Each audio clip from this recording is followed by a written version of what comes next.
আসসালামু আলাইকুম রহমতুল্লাহি ওবরকাতুহু। সম্মানিত দর্শক, আগামী জাতীয় সংসদ নির্বাচন অর্থাৎ ত্রয়োদশ জাতীয় সংসদ নির্বাচনকে নিয়ে নানা রকম অনিশ্চয়তা রয়েছে। নির্বাচন আদৌ হবে কি হবে না, সম্ভব কি অসম্ভব, নির্বাচন হলে কিভাবে যে এখন রাজনৈতিক সমীকরণগুলো রয়েছে বা রাজনীতির যে মেরুকরণ রয়েছে সেগুলো কিভাবে হবে। শেষ পর্যন্ত নির্বাচনে কি আওয়ামী লীগকে আসতে দেওয়া হবে না, নাকি কৌশলে আওয়ামী লীগকে আনা হবে, রিফারেন্ট আওয়ামী লীগ, নাকি অন্য কিছু। এর বাইরে তৃতীয় শক্তির উত্থান, তারপর ভারতের নানা রকম নেতিবাচক প্রোপাগান্ডা, এমনকি আরও অনেক কিছু যেগুলো বলা যাচ্ছে না। সব আশঙ্কা রয়েছে, শঙ্কা রয়েছে। তারপরেও রাজনৈতিক দলগুলো কিন্তু নির্বাচনের জন্য যার যার অবস্থান থেকে প্রাণান্ত চেষ্টা করছে। আওয়ামী লীগ চেষ্টা করছে, জাতীয় পার্টি চেষ্টা করছে, আওয়ামী লীগের যারা সহযোগী বন্ধু প্রতিম বা ভাতৃ প্রতিম যে সকল রাজনৈতিক দল ছিল তারাও চেষ্টা চালিয়ে যাচ্ছে কি করে এই নির্বাচনে অংশগ্রহণ করা যায়। মূল কারণ হলো নির্বাচন আমাদের একটা জাতীয় উৎসবের মতো, এবং আমাদের দেশের যে মন মানসিকতা সেটা হলো মানুষ ক্ষমতার পূজারী। একবার যদি কেউ ক্ষমতায় বসে যায়, প্রথমত তারা ক্ষমতা থেকে যেতে চায় না, দ্বিতীয়ত মানুষ, বেশিরভাগ মানুষ ক্ষমতার সামনে মাথা অবনত করতে অভ্যস্ত। ফলে স্বৈরশাসন বলেন বা অবৈধ শাসন বলেন, এনিথিং, একবার যদি কেউ রাজসিংহাসনে বসে যায়, তার বিরুদ্ধে কথা বলতে, বিদ্রোহ করতে, তাকে ক্ষমতা থেকে নামাতে সাধারণত ৩-৪ বছর সময় লাগে মানুষের সাহস সঞ্চয় করতে। ধরুন এই যে এখন যারা ক্ষমতায় আছেন তারা তো একেবারে রাজনীতিতে কখনোই ছিলেন না, একেবারে ছিলেন না। তারপর এই সমাজে তাদেরকে ভয় পাওয়ার মতো একেবারে একটা সিঙ্গেল রিজন নেই। তারা কোনোদিন চাঁদাবাজি করেননি, মাস্তানি করেননি, সোশ্যাল অ্যাডমিনিস্ট্রেশনে, সিভিল অ্যাডমিনিস্ট্রেশনে, মানে সোশ্যাল অ্যাডমিনিস্ট্রেশন মানে সামাজিকভাবে মাস্তানি চাঁদাবাজিতে যে একটা কানেক্টিভিটি, আন্ডারওয়ার্ল্ডের যে কানেক্টিভিটি, কোনো জায়গাতেই এখন যারা শাসন ক্ষমতার সাথে জড়িত আছেন তাদের কারোরই কোনো কালে ওরকম সম্পর্ক ছিল না, একেবারে সাধারণ। কিন্তু এই মানুষগুলো যেই মুহূর্তে ক্ষমতায় বসে গেলেন এখন আমরা তাদেরকে ভয় পাচ্ছি। আমরা প্রেস সচিবকে ভয় পাচ্ছি, উপদেষ্টা যারা আছেন এদের মধ্যে যারা আমাদের সন্তান সম তাদেরকে ভয় পাচ্ছি, আবার হাসনাত, সার্জিসদের মতো যারা উপদেষ্টা পরিষদের বাইরে আছেন, আক্তার, তাদের সবাইকে, নাসিরুদ্দিন পাটোয়ারি, আমরা জমের মতো ভয় পাচ্ছি। এমনকি যে ভদ্র মহিলা দেশের বাইরে ছিলেন, এই আন্দোলনের সঙ্গে যার কোনো সম্পর্ক ছিল না, মূলত তিনি একজন ডাক্তার এবং সামাজিক মাধ্যমে তার এই ডাক্তারি সংক্রান্ত স্বাস্থ্য সচেতনতা নিয়ে তিনি কন্টেন্ট তৈরি করতেন, এবং করোনার সময়টিতে তিনি বেশ বিখ্যাত হয়ে পড়লেন। সেই তাসনিম জারা এবং তার স্বামী, এই দুজনকেও আমরা কিন্তু ভয় পাচ্ছি। ডক্টর ইউনূসকে যেভাবে ভয় পাচ্ছি এবং এই তাসনিম জারাকেও আমরা কিন্তু ভয় পাচ্ছি। তো এই যে বাঙালির যে ভয় পাওয়ার সংস্কৃতি, এটি মূলত ক্ষমতাকে তারা ভয় পায়। তো সেই কারণে যারা রাজনৈতিক দল তারা যে কোনো মূল্যে, ছলে বলে কৌশলে ক্ষমতায় যেতে চায়, ক্ষমতায় থাকতে চায়। আর ক্ষমতায় যাওয়ার জন্য যত ছোট হওয়া দরকার, যত ছাড় দেওয়া দরকার, যত ২ নম্বরই থেকে ১৪ নম্বরই বুদ্ধি আছে, যদি ইবলিসের সঙ্গে কারো বন্ধুত্ব করতে হয় তো সেই বন্ধুত্ব বাদ দিয়ে সে ক্ষমতায় যাবে না, এইরকম অলি আল্লাহ গাউস কুতুবের দল বাংলাদেশে নেই। তো সেই ক্ষমতায় যেতে হবে, এর যে একটা জিদ, এই জিদকে সামনে রেখে যার যার মতো করে সবাই কিন্তু সর্বোচ্চ চেষ্টা করে যাচ্ছে। তো সেদিক থেকে আমার কাছে মনে হচ্ছে যে রাজনৈতিক দলগুলোর মধ্যে যারা সবচেয়ে বেশি ক্ষমতায় যাওয়ার ব্যাপারে একেবারে আট ঘাট বেঁধে সর্বোচ্চ চেষ্টা এবং তদবির করে যাচ্ছে, তারা হলেন জামাতের নেতা কর্মী এবং এই সংগঠনটির সর্বস্তরের যারা হর্তাকর্তা। তারা যেখানে তাদের সামর্থ্য আছে, সেখানে তো তারা দিন রাত এই গত 1 বছর ধরে প্রচারণা চালাচ্ছে। প্রতিটি নির্বাচনী কেন্দ্রে নয়, ঠিক নির্বাচনী এলাকাতে, সংসদীয় এলাকাতে তাদের গড়ে 1000 থেকে 3000, কোনো কোনো জায়গাতে 5000 ডেডিকেটেড নারী এবং পুরুষ দৈনিক ভিত্তিতে, মাসোহারার ভিত্তিতে, যাকে বলা হয় মানে খরচের ভিত্তিতে, কিভাবে তারা করছে ইন ডিটেলস তারা বলতে পারবেন, কিন্তু আমরা যেটা শুনি এদের কাজই হলো সকাল থেকে গভীর রাত পর্যন্ত ঘর থেকে বের হয়ে জামাতের প্রচার চালানো, প্রোপাগান্ডা চালানো, বাড়িতে বাড়িতে গিয়ে। মহিলাদের কাছে মহিলারা যাচ্ছেন, পুরুষদের কাছে পুরুষরা যাচ্ছেন, বালকদের কাছে বালকরা যাচ্ছেন, তারপর যাকে বলা হয় কিশোরদের কাছে কিশোর, যুবকদের কাছে যুবক, এইভাবে তারা একটা রীতিমতো ঝড় তোলার চেষ্টা করছেন তলে তলে, চুপি চুপি। এখন আপনারা বলতে পারেন যে বালকদের কাছে গিয়ে কী লাভ হবে? এই কারণ হলো বালকরাও আমাদের সমাজে, বালক বা বালিকারাও আমাদের সমাজে ভোটের মাঠে খুব গুরুত্বপূর্ণ ভূমিকা পালন করে। যেমন আমার নিজের একটা কথা বলি। ভোটের সময় আমি একবার একটা প্রাইমারি স্কুলে গেলাম। তো প্রাইমারি স্কুলে গিয়ে তো দেখলাম যে দূরে জিলাপি ভাজছে। তো আমি সেই স্কুলের সবার জন্য জিলাপি কিনলাম। সবাইকে 1 পিস 2 পিস করে জিলাপি দিলাম। ছেলেরা খুব খুশি। এটা সেই 2008 সনের ঘটনা। তো বললাম, বাবারা তোমরা কি আমার নাম জানো? বলে, না জানি না। আমার নাম অমুক। আমি কে তা কি তোমরা জানো? বলে যে না জানি না। সবাই একসাথে।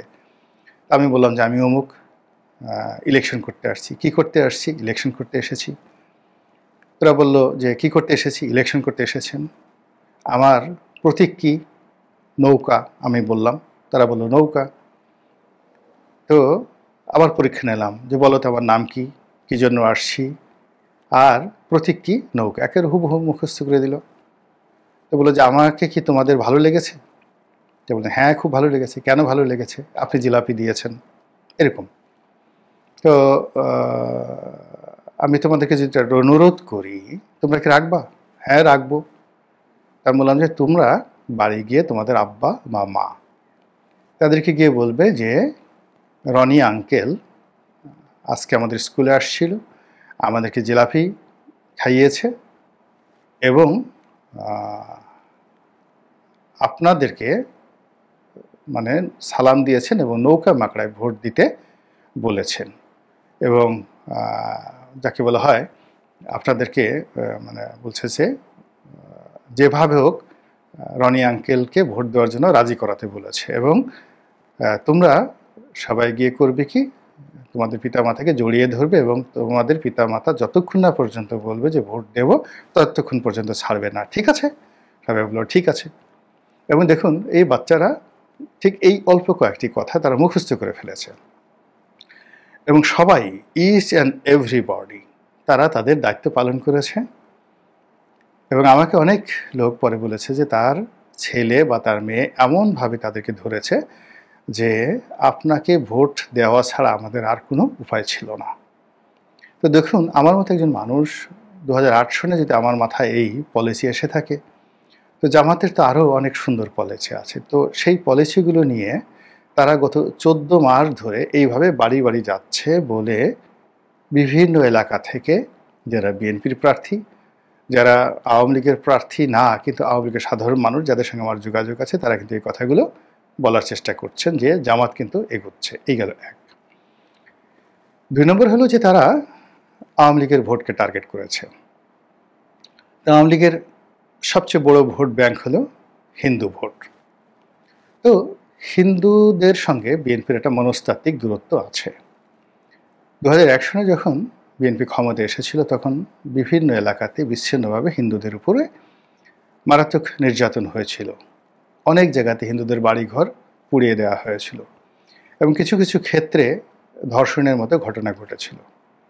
আর এটাকে পুঁজি করে জামাত যেভাবে ব্র্যান্ডিং করছে, মার্কেটিং করছে, এবং হিন্দুরা যারা সংখ্যালঘু, শুধু হিন্দু না, এই হিন্দুদের মতো অন্যান্য যারা সংখ্যালঘু একটা এলাকাতে, যেমন ধরুন কোনো একটা নির্বাচনী এলাকাতে 1 লাখ ভোটার আছে, তার মধ্যে হিন্দু আছে ধরুন 10,000, কথার কথা 10,000, কিন্তু ওই এলাকায় যে সকল আরও যাকে বলা হয় হরিজন সম্প্রদায় আছে, মুসলমানদের মধ্যে যেমন কতগুলো কৃষক, গরিব, তারপরে যেগুলো ছোট ছোট পেশা, সমাজে অবহেলিত লোকজন, কেউ জেলে আছে, কেউ তাঁতি আছে, কেউ নাপিত আছে মুসলমানদের মধ্যে, এরা মুসলমান হওয়ার পরেও সমাজে কিন্তু সংখ্যালঘু হিসেবে থাকে এবং তাদের সঙ্গে হিন্দুদের একটা টাই আপ হয়ে যায় প্রত্যেকটা নির্বাচনী এলাকাতে। অর্থাৎ যেখানে হিন্দুরা এবং অন্যান্য সংখ্যালঘুরা ভাই ভাই হিসেবে ওই এলাকাতে কাজ করে এবং ওই সংখ্যালঘুরা যেখানে ভোট দেয়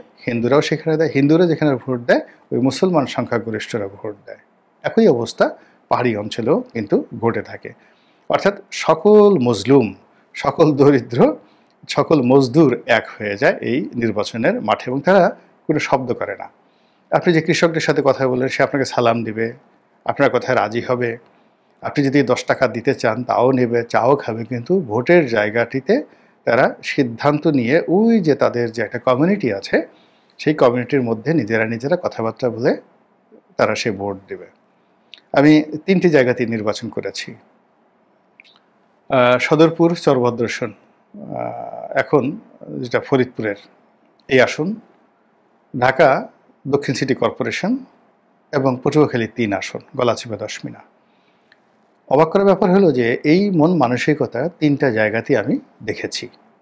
কাজেই এই মানুষদেরকে বাগে আনার জন্য, তাদেরকে রাজি খুশি করানোর জন্য জামাতকে খুব বেশি কষ্ট করতে হবে না, তাদেরকে কিছু নীতি নৈতিকতার কথা বললেই হবে। এবং ইতিহাসে এরকম অনেক ঘটনা রয়েছে, যেমন বাংলাদেশে আলাউদ্দিন হোসেন শাহ নামক একজন বাদশা ছিলেন। তো মুসলমানরা তাকে যত বেশি ভালোবাসতেন হিন্দুরা তাকে আরও বেশি ভালোবাসতেন।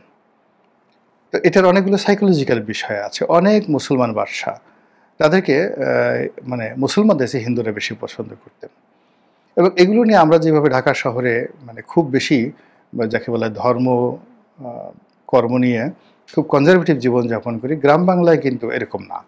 গ্রাম বাংলাতে মুসল্লিরা অনায়াসে পূজা মণ্ডপে যাচ্ছে, পূজা মণ্ডপের পূজারীরা অনায়াসে মুসলমানদের ধর্মকর্মে তারা অংশগ্রহণ করছে এবং ওয়াজ মাহফিলে মানে যখন কোনো একটা এলাকাতে ওয়াজ হয় মানে ওই এলাকাতে হিন্দু পুরুষ বা নারী তারাও কিন্তু দলে দলে গিয়ে সেই ওয়াজ শোনে। কেন শোনে আমি বলতে পারি না। এবং অবাক করার ব্যাপার হলো যে আমি আমার নির্বাচনী এলাকাতে এই নিজে মাঝে মধ্যে মাহফিল করতাম, প্রচুর লোক হতো এবং যে সকল কমার্শিয়াল হুজুর আছেন তার চাইতেও আমার গলাচিপা 10 মিনাতে আমি যে মাহফিলগুলো করতাম, তাফসির মাহফিলগুলো করতাম, ওগুলোতে অনেক অনেক বেশি লোক আসতো এবং মাহফিলের একটা জায়গাতে বা সময়টিতে আমি জিকির করতাম লা ইলাহা ইল্লাল্লাহ, আল্লাহু আকবার, আল্লাহু আকবার, বা আল্লাহ আল্লাহ আল্লাহু, এই ধরনের জিকিরগুলো যেগুলো খুব হৃদম তালে তালে প্রচণ্ড রকম মানে গায়ে একটা জোশ আসে, তাহিরির মতো নয়, তবে জিকির যেটা হাইকোর্টের মাজারে জিকির হয় আপনি দেখবেন অসাধারণ একটা রিদম আসে ঢাকা হাইকোর্টের মাজারে প্রতি শুক্রবার দিন নামাজের পরে 5 মিনিট বা 10 মিনিট এই জিকিরটা হয়। তো ওটা আমি যেহেতু হাইকোর্টে দীর্ঘদিন নামাজ পড়তাম তো ওই তাল এবং লয়টা আমার মুখস্থ ছিল, ওটা দিয়ে আমি আমার যে তাফসির মাহফিলের একটা সময়টিতে আমি জিকির করতাম। তো জিকির করার সময় মুসলমানদের মধ্যে যে ধরনের একটা জিহান আসতো, লা ইলাহা ইল্লাল্লাহ, এখন হিন্দুরা ওখানে যে সমস্ত শত শত হিন্দুরা উপস্থিত ছিল তারা দেখা গেল মুসলমানদের সাথে পাল্লা দিয়ে লা ইলাহা ইল্লাল্লাহ, আল্লাহ আল্লাহ আল্লাহ এইভাবে জিকির করছে। গলাচিপা 10 মিনিটে হাজার হাজার এরকম হিন্দুরা এই আমার মাহফিলে আসছেন এইভাবে মিছিল করতেন। ফলে আপনি যাদেরকে কনজারভেটিভ মনে করছেন গিয়ে দেখেন তারা অনেকেই জামাতের সঙ্গে হাত মিলিয়ে বসছে। ইতিমধ্যে জামাত তাদের যে প্রচারণার কৌশল পাল্টে ফেলেছে, তাদের কমিটিতে অনেক হিন্দুদেরকে নিয়েছে, অনেক আধুনিক মেয়ে ছেলে তাদেরকে অন্তর্ভুক্ত করেছে যারা ঠিক ওরকম পর্দা মানে না। অনেকে হয়তো দেখা গেল ঢাকা বিশ্ববিদ্যালয়ে নতুন করে শিবিরে যুক্ত হয়েছে, একটু গাঁজা ঠাজাও টানে হয়তো বা, আই ডোন্ট নো, খুব আধুনিক জীবনযাপন করে। ফলে একটা মোস্ট লিবারেল ইসলামিক পার্টি হিসেবে তারা এই নির্বাচনকে কৌশল হিসেবে নিয়েছে এবং সেখানে আওয়ামী লীগের লোকের পাশাপাশি তারা হিন্দুদেরকে যেভাবে টার্গেট করে এগুচ্ছে এবং সেটার আমি কয়েকটা জায়গাতে বলি, যেমন খুলনা, দাকোপ, কয়রা, ঝিনাইদহ, সাতক্ষীরা, একটু গিয়ে দেখেন তো, খোঁজ নিয়ে দেখেন যে সেখানকার হিন্দুর বাড়িতে বাড়িতে কিভাবে জামাতের পতাকা উঠছে এবং জামাতের মার্কা দাঁড়িপাল্লা সেখানে কিভাবে কাজ করছে। তো জামাতও জানে যে বাংলাদেশের রাজনীতিতে এখন কী কী অনিশ্চয়তা রয়েছে এবং কী কী হতে পারে, কী কী না হতে পারে। কিন্তু তারপরেও তারা এই নির্বাচনটিকে কগনিজেন্সি নিয়ে সর্বোচ্চ বেনিফিট নেওয়ার জন্যে, সেটা এককভাবে হোক, দলগতভাবে হোক কিংবা জোটগতভাবে হোক, প্রতিটি নির্বাচনী কেন্দ্রে তারা যে প্রচার চালাচ্ছেন, প্রোপাগান্ডা চালাচ্ছেন, এটা অন্য কোনো দলে দেখা যাচ্ছে না। যেমন ধরুন, আমি একজন প্রার্থী, তো বেশ কয়েকটি সংসদীয় আসনে আমার জনপ্রিয়তা আছে, বা দেশের মধ্যে দেখা গেল যে কোনো কোনো জায়গাতে দেখা গেল যে আমার প্রচুর ভক্ত রয়েছেন। কিন্তু বিএনপি, ধরুন আমার সদরপুরে আমার সদরপুর চরভদ্র সেনে আমার পরিবারের মধ্যেই 20,000 ভোট রয়েছে। আর যদি ভাঙ্গা ধরেন, সদরপুর চরভদ্র সেন ভাঙ্গা, তাহলে আমার পরিবারের একেবারে ব্লাড কানেক্টেড ভোটের সংখ্যা 30,000। আবার আমার গলাচিপা 10 মিনাতে আমার যে নির্বাচনী এলাকা, আওয়ামী লীগ নেই, বিএনপি নেই, জামাত নেই, কেবলই মাত্র 4-5টি ইউনিয়নে, এটাকে আপনি বলতে পারেন গোলাম মোল্লা রনির ভোট।